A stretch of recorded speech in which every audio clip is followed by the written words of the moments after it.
Hello everyone. Doctor Ram सेहत podcast में आपका स्वागत है। आज हम एक सबसे सस्ते, सर्व उपलब्ध और बहुत ही साधारण शस्त्र की बात करते हैं जो आपके शरीर में विकसित हो रहे इंसुलिन रेजिस्टेंस के पैनेपन को तकरीबन नष्ट करने की क्षमता रखता है। और इस सामान्य हथियार का नाम है प्लेन वाटर, सामान्य पानी, पीने लायक पानी।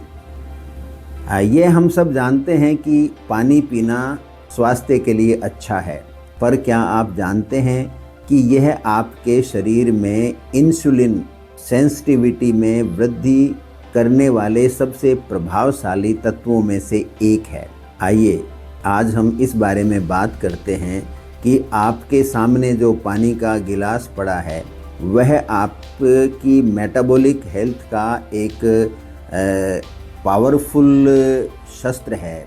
ये आपकी मेटाबॉलिक हेल्थ को बहुत ही शक्तिशाली बनाने का कार्य करता है। तो आज देखते हैं कि पानी आपकी जो मेटाबॉलिक हेल्थ को कैसे इम्प्रूव करता है।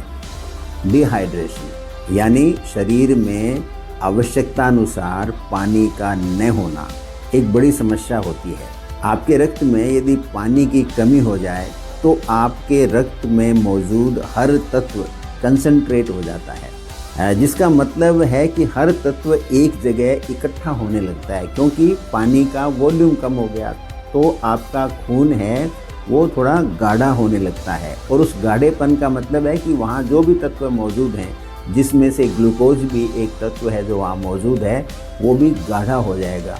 गाढ़े होने का मतलब है उसके रक्त स्तर में वृद्धि हो जाएगी।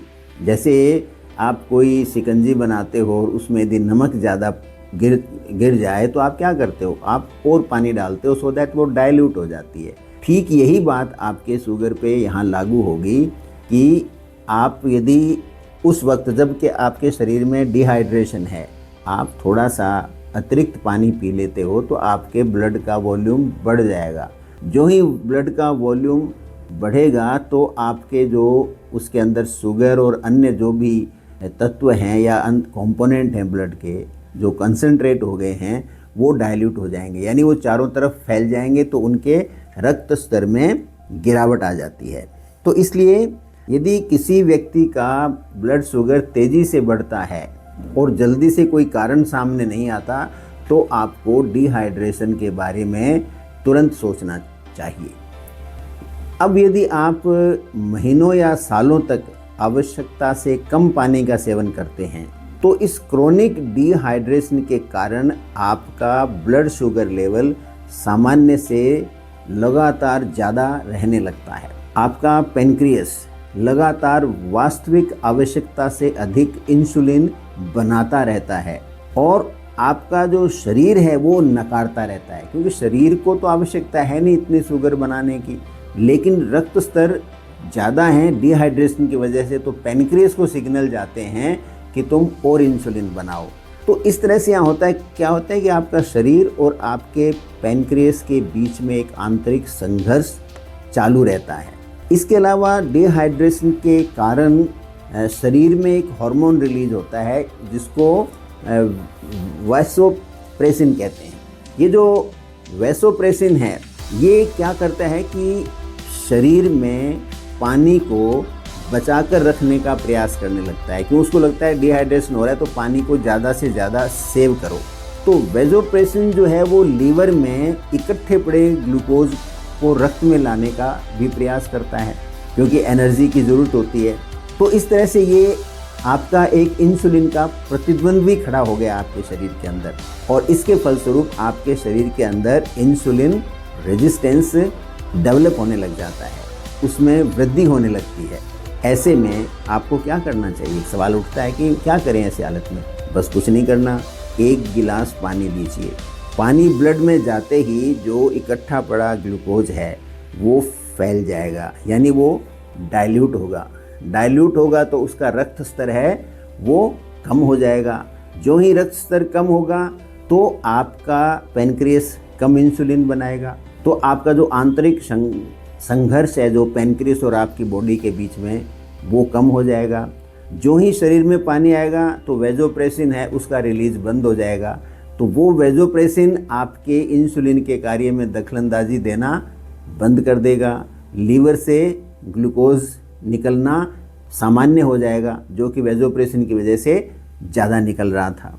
तो ये बड़ा सिंपल सा तरीका है। इसके अलावा क्या है, जो पानी जब हम पीते हैं पर्याप्त मात्रा में तो हमें यूरिन भी पर्याप्त मात्रा में लगता है। तो आपके रक्त में यदि एक्स्ट्रा कोई ग्लूकोज इकट्ठा हो गया हो तो वो पानी के साथ में यूरिन के द्वारा आपके शरीर से बाहर निकलेगा और आपका जो ब्लड शुगर लेवल है वो कम आने लग जाएगा।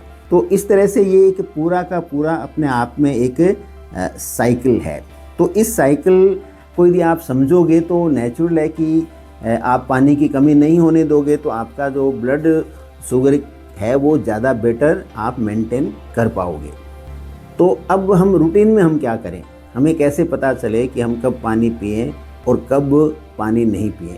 तो याद रखिए, जब आपको प्यास का अंश मात्र ही आभास हो तो बस पानी पीने में विलंब या आलस मत कीजिए। हम क्या होता है, हल्की सी प्यास लगी होती है, हम कहते हैं पहले ये काम कर लेंगे, हम पहले थोड़ी देर वेट कर लेते हैं, वहाँ जाके पानी पिएंगे, जबकि पानी सामने ही पड़ा होता है। और नहीं पड़ा होता तो आप मंगा सकते हो। जहाँ भी थोड़ा सा भी आपको लगे कि प्यास है हल्की सी तो आप पानी तुरंत पी लीजिए। शरीर के जो सिग्नल्स आते हैं उनको आप एक्सेप्ट करने का प्रयास कीजिए। इसके अलावा भोजन के कोई 30 मिनट पहले 1 या 2 गिलास पानी अवश्य लीजिए। यदि आपका दैनिक जीवन व्यस्तता से भरा हुआ रहता है तो एक आप अपने मोबाइल में 60 से 90 मिनट का एक वाटर अलार्म लगा लीजिए। तो उससे क्या होगा कि आप समय समय पर पानी की आपको याद आती रहेगी और उसमें आप पानी पीते रहिए। एक और बात का ध्यान रखना है कि जो शुगरी सिरप्स आती हैं पानी के रूप में, फ्रूट जूस वगैरह बाज़ार के अंदर, तो उनको मत पीजिए, क्योंकि उसमें जो कार्ब्स होते हैं वो उल्टा आपके जो रक्त में जाएंगे तो वहाँ पे उल्टा उसमें कंसंट्रेशन को और बढ़ा देते हैं। आपको पानी का मतलब होना चाहिए सिंपल, साधारण पानी। यहाँ याद रखिए कि इंसुलिन रेजिस्टेंस के विरुद्ध पानी एक प्रभावशाली हथियार है। इस हथियार को कभी भी आप भूलो मत। मैं डॉक्टर रामावतार शर्मा, डॉक्टर राम सेठ पॉडकास्ट में आपको पानी द्वारा ब्लड शुगर नियंत्रण करने की सलाह देता हूँ और मैं उम्मीद करता हूँ कि आप लोग इस मैसेज को सुनेंगे। So stay hydrated and stay